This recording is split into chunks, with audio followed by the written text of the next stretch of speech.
Hello friends, welcome to our Information World channel. Do not forget to subscribe and like our video before starting the video. What alcohol does to a stressed out brain? In mid-March, when the reality of COVID-19 was setting in across the United States, alcohol sales soared. According to figures quoted by Bloomberg News, beer and wine sales surged 32% and 47%, respectively. Sales of hard liquor and cocktail mixes rose even more. Facing the prospect of extended stay-at-home restrictions, it seems that many Americans were in a hurry to stock their home bars and liquor cabinets. This was a surprise to no one.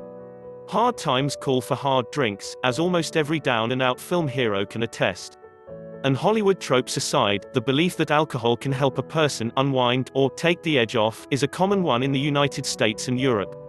There's a widespread assumption that alcohol reduces stress, says Michael Syatt, Ph.D., an alcohol researcher and professor of psychology and psychiatry at the University of Pittsburgh.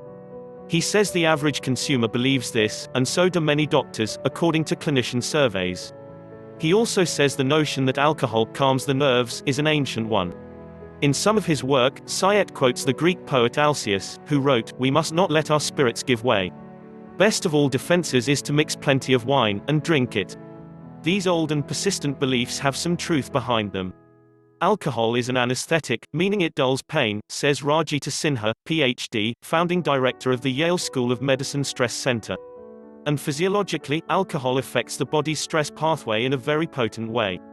She explains that alcohol can in some cases blunt the brain and body's response to a stressful event. Alcohol can facilitate the action of GABA, and this may partly explain why a drink at the end of a frantic day can calm anxious thoughts. A 2011 study in the journal Alcoholism found that, immediately following a public speaking task, the blood levels of the stress hormone cortisol tend to spike. But when people in the study were given the equivalent of 2 alcoholic drinks immediately following the public speaking task, this cortisol response was dampened. A 2009 study in the Journal of Abnormal Psychology found that raising people's blood alcohol content back to a level of 0.08%, the threshold for impaired driving charges in many states, reduced that startle reflex in response to anxiety-provoking electric shocks. There's also evidence that alcohol can strengthen the action of certain neurochemicals in ways that mimic the effects of anxiety-reducing pharmaceutical drugs, such as Valium or Xanax. Alcohol has similar effects as benzodiazepines, they both modulate the GABA-A receptor, says Manoj Das, a postdoctoral research fellow at the Johns Hopkins Center for Psychedelic and Consciousness Research. He explains that GABA is the brain's main inhibitory neurotransmitter, meaning it tends to turn down brain activity. Alcohol can facilitate the action of GABA, and this may partly explain why a drink at the end of a frantic day can calm anxious thoughts. While these study findings support the belief that alcohol can reduce stress, there's a lot more to the story. We now have 50 years of laboratory research that suggests it's far more complicated than one would believe, Syatt says. What we're finding is that it's not one size fits all. We're still answering questions such as under what conditions, and for whom, does alcohol work to alleviate stress? According to a 2011 review in Behavioral Neurobiology of Alcohol Addiction, heavy drinking can actually cause the blood's cortisol levels to rise, rather than fall. Also, heart rate and blood pressure both tend to increase with heavy drinking, especially as the body breaks down alcohol and its toxic byproducts flood the bloodstream. The amount of alcohol that constitutes heavy drinking varies from one person to the next.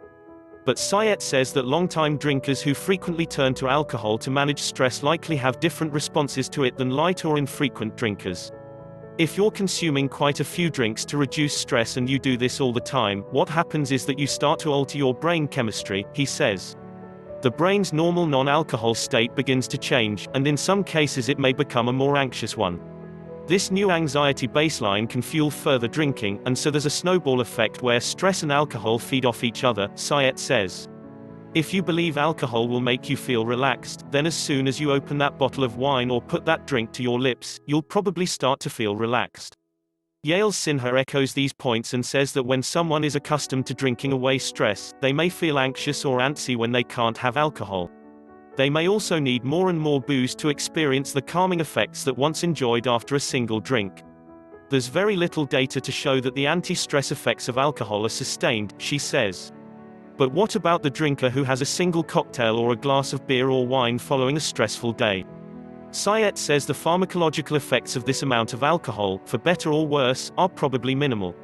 Most of the research over the years has been done with intoxicating or near intoxicating doses of alcohol, and the amount of alcohol in single drink, or even two, is below the level of alcohol associated with intoxication, he explains. Some of the above research suggests that, at these levels, alcohol may help lower some markers of anxiety or stress, but any benefits are going to be small. Much of alcohol's stress-combating allure may stem from people's attitudes and behaviors while drinking. If you believe alcohol will make you feel relaxed, then as soon as you open that bottle of wine or put that drink to your lips, you'll probably start to feel relaxed, Sayet says.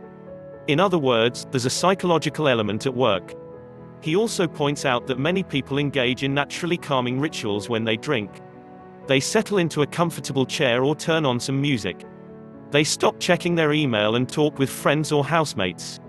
Drinking is often the catalyst for these other relaxing behaviors, Sayet says. The take-home message seems to be that, for some people, alcohol in small doses can help reduce stress.